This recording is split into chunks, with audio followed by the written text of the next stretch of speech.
জিজ্ঞাসা করেছেন এক ভাই যে শেখ একজন আমাকে জিজ্ঞেস করেছে আল্লাহ মাগফিরলি ওয়ারহামনি ওয়াহেদিনী ওয়ারজুকনি ওয়াফেনি, এটা দুই সুজুদের মাঝখানে বলা যাবে কি না? জি, বলা যাবে।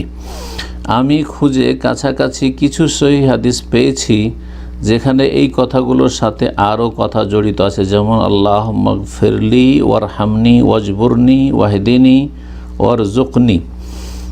জি, কিন্তু ওই নির্দিষ্ট বাক্য কোনো হাদিসে পাইনি, এটা কি বলা যাবে? আর রব্বেগ ফিরলি না বলে খালি এটা বললে হবে জাযাকাল্লাহ খের। রব্বেগ ফিরলি না বলে যদি এটা বলে তবু হবে ইনশাআল্লাহ। এই মর্মে যে হাদিসগুলো রয়েছে সুনান আবু দাউদ, তিরমিজি আর অন্যান্য হাদিসের কিতাবে রয়েছে, সেই হাদিসগুলি সহি ইনশাআল্লাহ, কোনো অসুবিধা নেই। সুতরাং এর উপর আমল করবেন। এই হাদিসগুলি দুই একটি আপনাদেরকে শোনাই।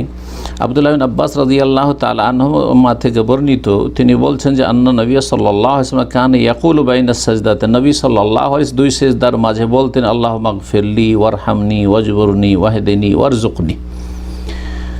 এই হাদিসে তাহলে কয়টি রয়েছে বাক্য? 5টি বাক্য রয়েছে। ইগফিরলি, আল্লাহ তুমি আমাকে ক্ষমা করে দাও, ওয়ারহামনি, আমার উপর দয়া করো, ওয়াজবুরনি, আমার ঘাটতি পূরণ করে দাও, ওয়াহদিনি, এবং আমাকে হেদায়েত দান করো, ওয়ারজুকনি, আমাকে রিজিক দান করো।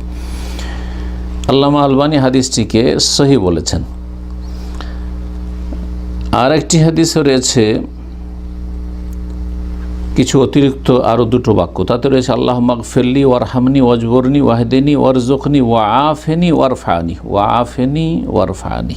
জি, তো এই ওয়ারফানি শব্দটা, ওয়ারফানি আমাকে উঁচা করো, আল্লাহ মাগফিরলি ওয়ারহামনি ওয়াজবুরনি ওয়াহদিনী ওয়ারজুকনি ওয়াআফিনি ওয়ারফানি।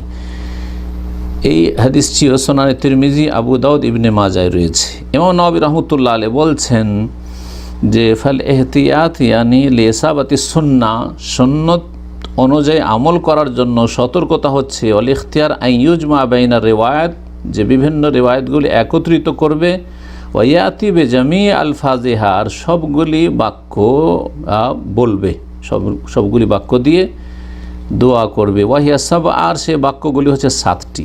এই 7টি বাক্য যা বললাম, এইভাবে আল্লামা আলবানী রাহমাহুল্লাহ সিফাতুস সালাতিন নবী রাসূলুল্লাহ সাল্লাল্লাহু আলাইহি ওয়াসাল্লামের সিফাত, যে সিফাতুস সালাহ বা রাসূলুল্লাহ সালাতের বিবরণ বা পদ্ধতি, যে কিতাবটি তার রয়েছে প্রসিদ্ধ কিতাব, তাতে তিনি বর্ণনা করেছেন। আর রব্বেগ ফিরলি এটি সুনান নাসাইতে রয়েছে, আল্লামা আলবানী সেটিকেও সহি বলেছেন। সুতরাং আপনি রব্বেগ ফিরলি বলতে পারি একবার বলা।